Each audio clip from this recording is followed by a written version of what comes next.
I happened to watch my video from February 12th, right before I left for California, and it was interesting to watch. I think I look really different, and I was speaking about whether or not I'll continue to talk about mental health in a different context that's not related to mental health. And I also talked about how I would taper off meds when I got back from California. But really, it happened that I'm tapering off meds in California, so I'm still talking about mental health because I'm talking about the process of coming off medications. So in a way, I'm transcending the system like I wanted to. And I was also expressing my gratitude to people who've helped me throughout my journey. And I really miss those people a lot. So much that I kind of want to just go home.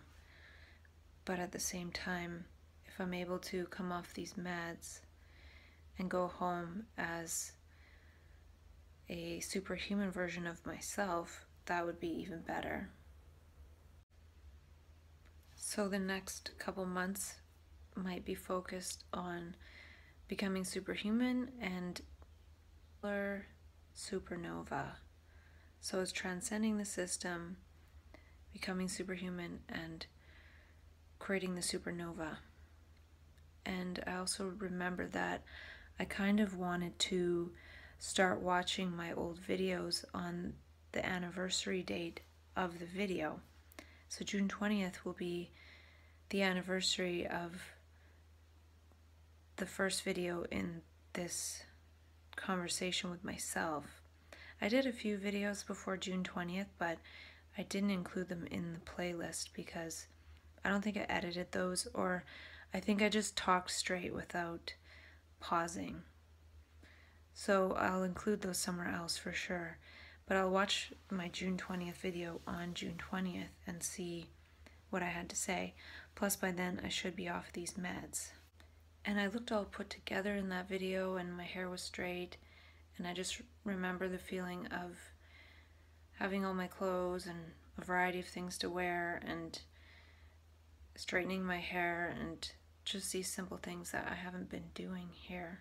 And when I get home, I'll probably be saying, oh, I miss the hummingbirds, and I miss the this, and I miss the that. There, I straightened out my phone screen because I think I was jarring my neck by looking like this. But yeah, I'll be saying what I miss here when I get back there for sure. And I remember before I left feeling like I just want to leave, and now I'm here feeling like I just want to leave and go back. And so it's interesting how long it's been since I've really felt at home somewhere. My last place was super noisy, and I didn't feel at home there. And it seems like I've been struggling more since that not at home thing has been going on. And I also, in listening to what I had to say about the gratitude towards the people that have helped me and been there for me and been acquaintances or friends with me, I feel like if I go home as a superhuman version of myself, then I will have accomplished something. But even if I just go home and I'm off meds, but I haven't yet gotten back into shape in terms of a healthy body, then I feel that's still really something.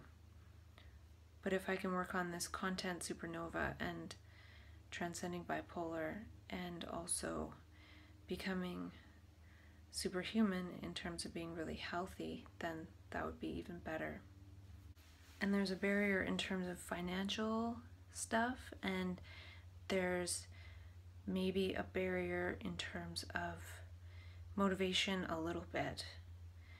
I find that it's easy to just eat whatever is there and not really put effort in. And interestingly enough, there was a long period of time in my life, many years, that my first priority was putting the most healthy, clean, nutritious food in my mouth. And then I got to a point, being healthy for what? And so I put more effort into the for what. And I don't know if that's right or wrong, but I think I need a bit more on the healthy side. So right now, in terms of the content Supernova, I am downloading the audios from my videos because I have them uploaded to YouTube. So then I can make audio only YouTube videos. So I'm using Media Humans YouTube to MP3 software and extracting the audio and downloading it. And then I have the audio files of my videos. And then I'm going to use Tunes to Tube, which is a web browser based thing that you upload the audio files with just a picture. So I'm going to have everything organized, one stream as the videos and then one stream of just the audios with a picture, and that way I can decide if I just want to release the audios first. Just that way it's a little bit less imposing to have somebody yammering on just audio as opposed to audio and video. So that way I have the options of doing both. And also extracting the audios is because I'm also going to put them on SoundCloud. And I'm going to figure out a way to monetize. Patreon has a good article out about that, about how YouTube isn't really paying as much for ads anymore, and I don't know the particulars on that. So it's good to diversify in the ways that one monetizes one's videos. And so I will try to work on some of those. And perhaps when I start watching my videos, I will add a description about the video and add a title that makes sense or something, because right now it's just by date. So it's possible that I might spend more time making this easier to search in some way, or I don't know. We'll see what happens. So yeah, after the 1 year mark, it could be more about processing the stuff and making it available. And the exciting part for me is if I come off my meds, that will make it a lot easier to really put this out there, and it would show that it's possible, and it would show that all the words that we connect with in bipolar are just the words we connect with, and connecting with those and giving them some value and voicing some of them can actually be part of the healing process, instead of just saying a few things, having a label, and then never really exploring it any further. So I want to talk a little bit about the stuff that Joe Dispenza or something talked about on the Neuroscience Summit. And he talked about how with each bit of information we make 1,600 to 2,600 new synaptic connections. Imagine how many are made in the bipolar brain, and I talked about that in previous videos, and then how at some point the brain has to go through a pruning process similar to the one that we do when we're children, and we prune out the information that is apparently not necessary. But I think the process that happens in bipolar shows that there are other necessary things to learn and understand and know. And I think the bipolar process could be a compensation for that in a way, because we've eliminated so many of the bits of information through what society wants us to make salient. And eventually it has to regrow to make sure that there's some kind of diversity in the brain. Diversity in perception is needed. And he talked about philosopher, initiate, master. And I feel like map consciousness, the process of mania, initiates us into this process, and it's up to us to learn and understand and grow and master this energy. We spend so much time trying to master our thoughts, trying to control our thoughts, but there's this other energy that's way beyond thought that is even more of a challenge to master. But we can master mania. And he talked about psychoimmunology and epigenetics, and I think that creating this context is in a way part of psychoimmunology. We need to become immune to the memes of psychiatry and the mental health system and crowd them out with our own memes and context. And I feel like mania closes the gap between knowledge and experience. It's almost like experience first, and out of that comes some knowledge and wisdom which we can understand after we've ridden that roller coaster. Perhaps if we don't try to understand it, the roller coaster keeps happening. And mania, in a way, is coming back to our senses. We really feel things and are in touch with things. It's a different language.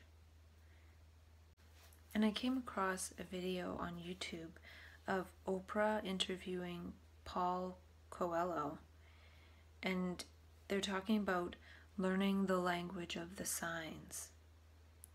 And to me, map consciousness, or so-called mania, is a crash course in learning the signs.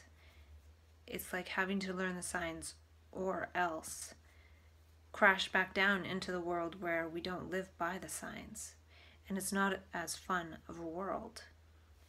So I find it interesting that a lot of these inspirational speakers and things, they're saying the same thing, but they're just talking about it from a different vantage point. Maybe the vantage point of coming upon that and not having their experiences pathologized.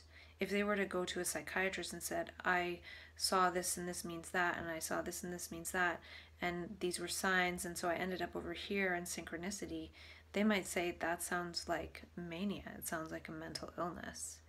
And the doctor can only go by what the person's saying. They don't really know how the other is feeling inside. So the other might be feeling completely calm, cool, and collected, but just based on what they say, they could be actually labeled with something. So there's this group of people who have managed to escape the label, and there's a large group of people who don't. And it seems like we're still talking about the same thing, but it's different in that some of us get so immersed in it that we can't really be in regular consciousness one moment when it's convenient, and then in this super consciousness or altered state the other moment. It's always an altered state, and again, part of that is to try to alter the state of the world so then it could be more in alignment with altered states. And so Oprah says the signs are everywhere all the time. And they are. So if they are, what's the real difference? It's being able to see them, being able to perceive them, being able to be in touch with them.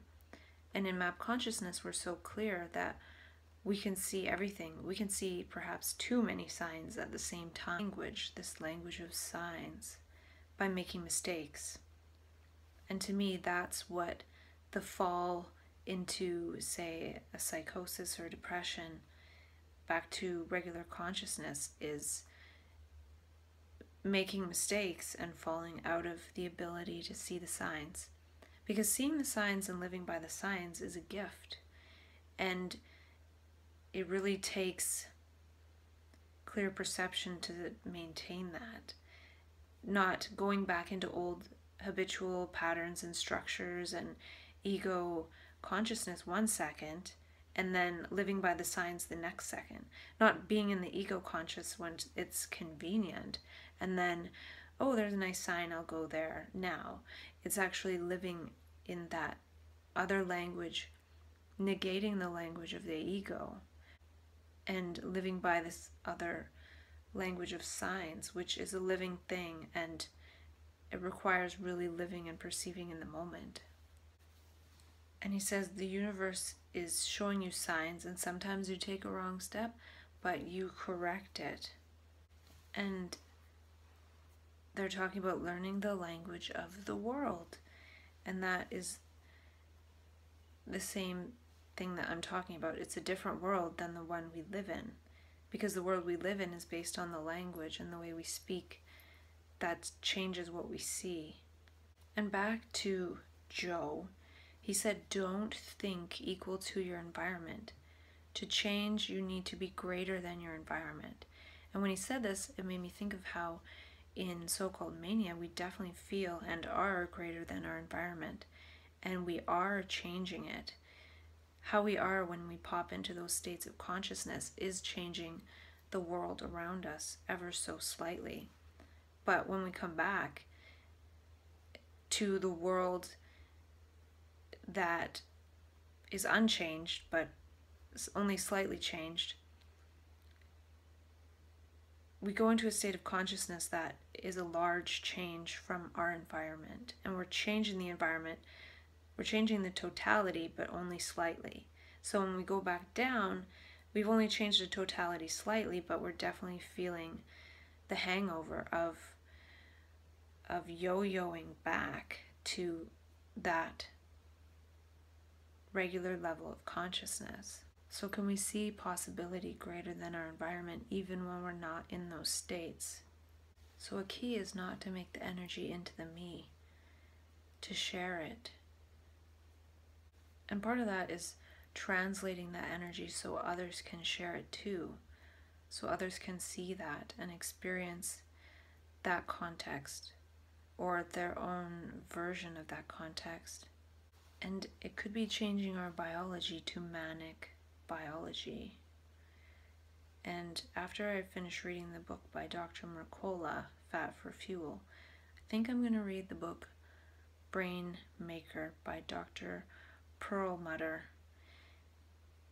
It could have some insights into making the brain.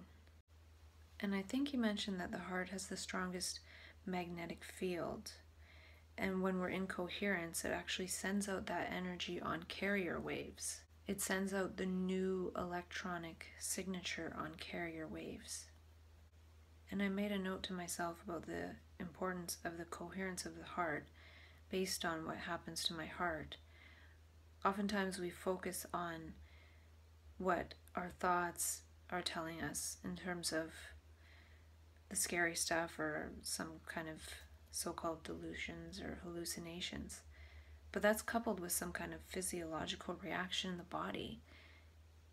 Besides the story my brain might tell me when that happens and it's scary, there's that physiological sensation that's happening in my heart, and that is producing or co-occurring with this sensation in my heart.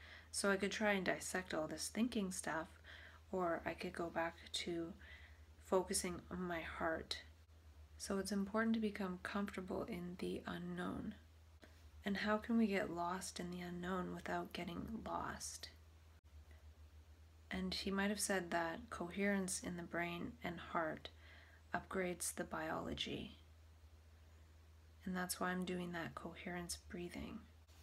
And I think that's where he said that the senses become heightened by 25%, and awareness and consciousness and energy, just by having this coherence.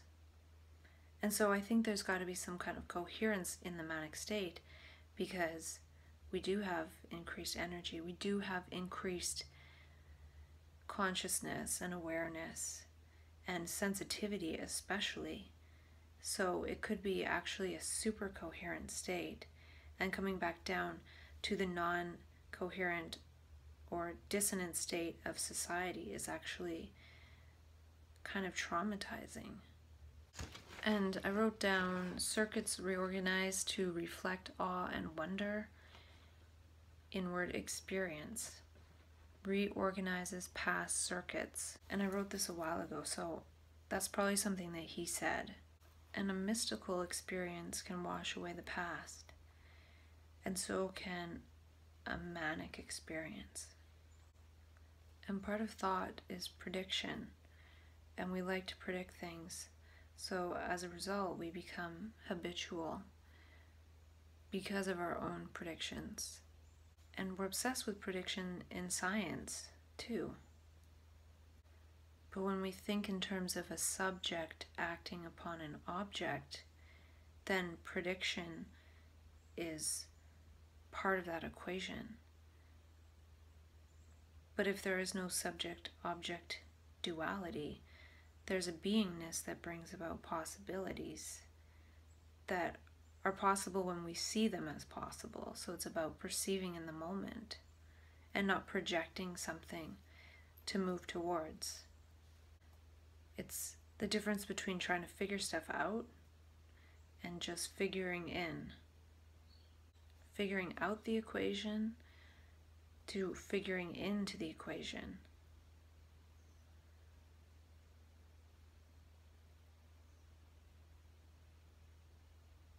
And that could be the difference between what I'm doing now and what the next part will be too, is figuring in instead of trying to figure things out. So the altruism, the action. And maybe I'll carry on doing these videos for a while longer, because it's important that this shows that it leads to some kind of embodiment of something. Not just talking and then coming off meds and then living my happy little life, but actually doing something. Embodying that mania. That was the original point. And I wrote down that we like what feels familiar, so we create familiar feelings and thoughts. And when we go into map consciousness, we're connected with the unfamiliar. And so sometimes we get unfamiliar thoughts, but those thoughts might have nothing to do with the actual experience or moving with that energy. It could just be unfamiliar thoughts being created because we're moving in unfamiliar energy. And since our brain is wired to create thoughts, it just creates unfamiliar thoughts.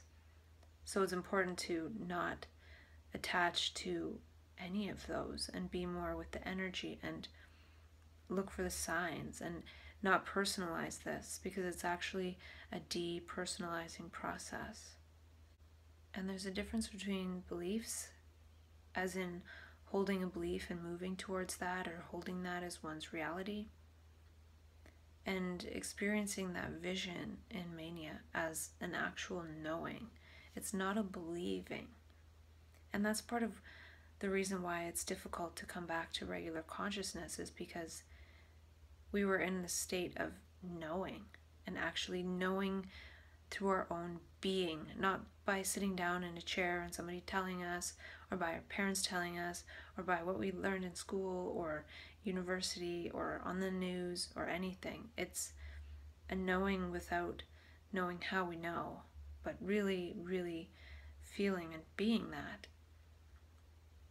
And when we drop out of that just to be told it's all this meaningless mental illness, it just adds to the confusion of it all. And I wrote down something here that he was talking about, but I'm not sure what it is. But something about gamma superconsciousness, and beyond conscious and subconsciousness, there's the whole mind. And when the analytical mind decreases, there's a suggestibility, and something can slip by the subconscious mind and change the autonomic nervous system. So it made me think about how the autonomic nervous system, or ANS, is always there waiting to have something slip by and change it. But it can only really be changed by something living, because the analytical mind has to decrease, it has to be quiet. So it's not something analytical that's actually going to change the ANS in any kind of way. So it's only the moment that can change the ANS. Some information in the moment, something living. So the ANS isn't warped by the programs. The programs are sort of superimposed on it, but the programs are usually analytical type things. So in a way, the moment modulates the ANS. And in map consciousness, we're so in touch with the moment. I feel like it's a modulation of the ANS, the autonomic nervous system, and that's what's happening to alter the behaviors and the gestures based on the information coming to the ANS in the moment and getting by this analytical mind that makes us think before we act. And there can be some value to that, but not necessarily if we don't want to get captured. So that's it for today. Next time I'll talk more about what Joe Dispenza has to say and talk a bit more about processing the supernova and how I'm doing with the tapering. I didn't even say, last night it took a little bit longer to fall asleep, and I'm feeling all right today. I'm feeling pretty good. And other than that, not too much to report. It's pretty smooth right now, and that's good. So I think I'll just have to get used to it taking a little bit longer to fall asleep, but that's not really a big deal.